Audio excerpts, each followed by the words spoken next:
जो बच्चा उछल कूद कर रहा है, जिसके बच्चे हैं उसको शांत भाव से बैठावें। हल्ला गुल्ला करने से ख्याल बट जाता है, सुनने वाले का सुनाने वाले का। कभी जाता सब बच्चे को भगा दो। अखंड मंडलाकारं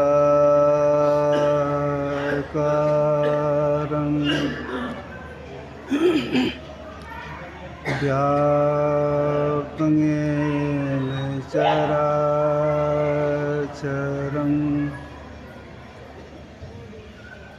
तत्पदं दर्शितं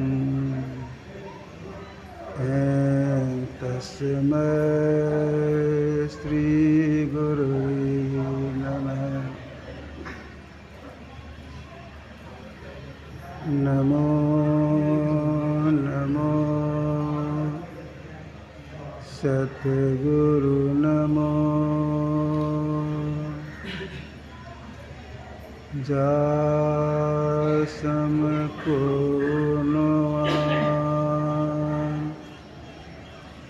परम पुरुष होते अधिकार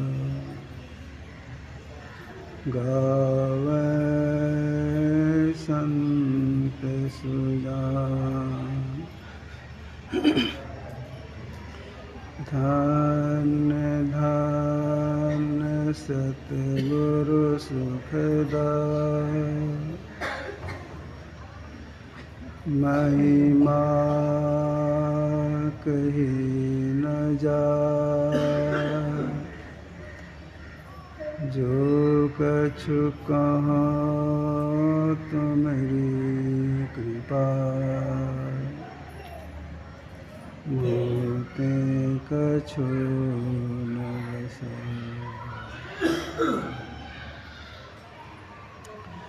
सम्माननीय साधु समाज, साधक वृंदे, धर्म प्रेमी सज्जनों, माताओं एवं बहनों, ध्यानाभ्यास का कार्यक्रम चालू है। सब काम समय पर होना चाहिए। हम लोग अभी श्री रामचरितमानस के पाठ में सुना। क्या सुना? कि भगवान शिव पार्वती जी को समझा रहे।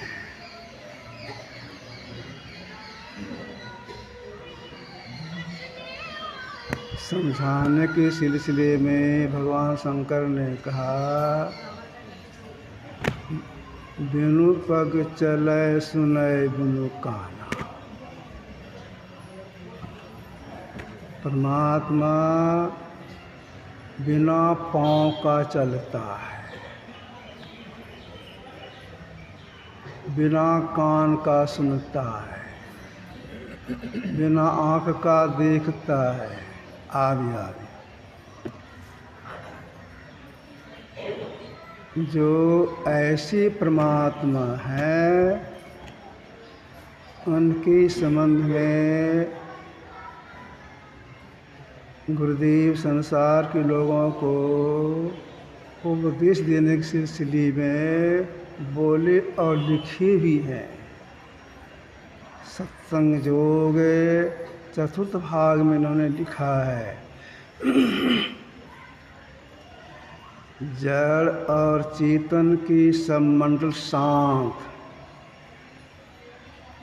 और अनस्थिर हैं। सारे शांतों के पार में अनंत अवश्य है।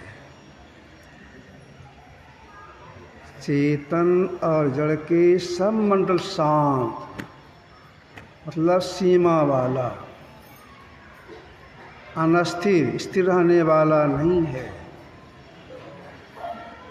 सारे शांतों के पार में अनंत अवश्य है, वह एक ही एक है। जो एक ही एक है, ये माँ की पेट में नहीं आती, उनका अंश आता है। संपुट माहि समाइया, सो साहब नहीं हो। सकल मांड में रमी रहिया, साहब कहिए सो। कबीर साहब ने कहा। संपुट मने माँ का गर्भ, संपुट माहि समाइया, सो साहब नहीं हो।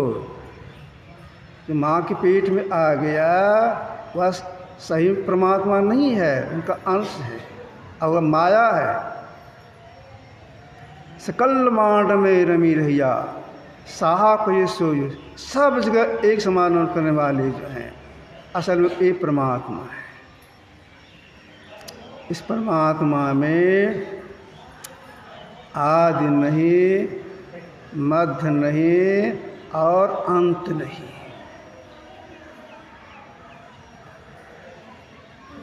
इसमें ये तीन नहीं है, उनको कोई मुंह से कह नहीं सकते हैं, उनका कोई फोटो नहीं बना सकता है। कबीर साहब ने कहा, अनगढ़िया देवा, कौन करे तेरी सेवा। गढ़े देव को सब कोई पूजा, नित ही लावे भेवा। अपूर्ण ब्रह्म अखंड स्वामी तागुन जाने भेवा। अनगढ़िया देवा, कौन करे तेरी सेवा।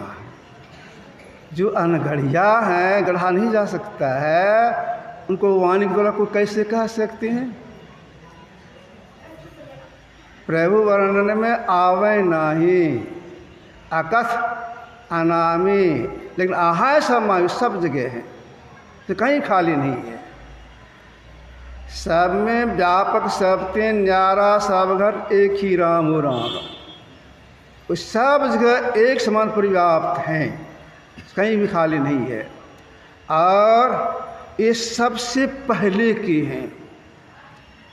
जो पहले का पदार्थ होता है स्वाभाविक, उसके बाद जितनी भी चीज़ें होती हैं उसमें व्यापक होकर के अपना मंडल बाहर रखते हैं। जैसे 5 तत्वों में पहले आकाश बना, तो आकाश 4 तत्वों में, मिट्टी में, पानी में, अग्नि में और हवा में एक समान व्यापक होकर के अपना मंडल बाहर रखे हैं। उस जो एक ही एक है, जो मान्य का विषय नहीं है, मुझको कह नहीं सकते हैं। इस सब जगह सृष्टि के कण कण में एक समान पर व्याप्त हैं। इनका साक्षात्कार कैसे होगा? तो बाहर में नहीं, अपने अंदर में।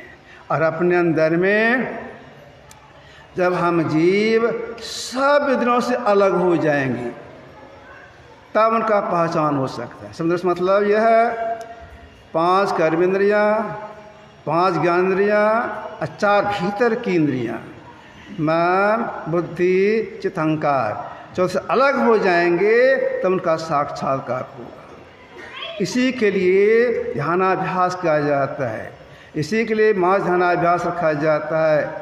कोई साल भर रखते हैं, नियम से ध्यानाभ्यास करते हैं, अंदर में चल करके हम दूसरे छोटे और जो परमात्मा सब जगह है उनका साक्षात्कार हो जाए, हम सदा के लिए मुक्त हो जाए।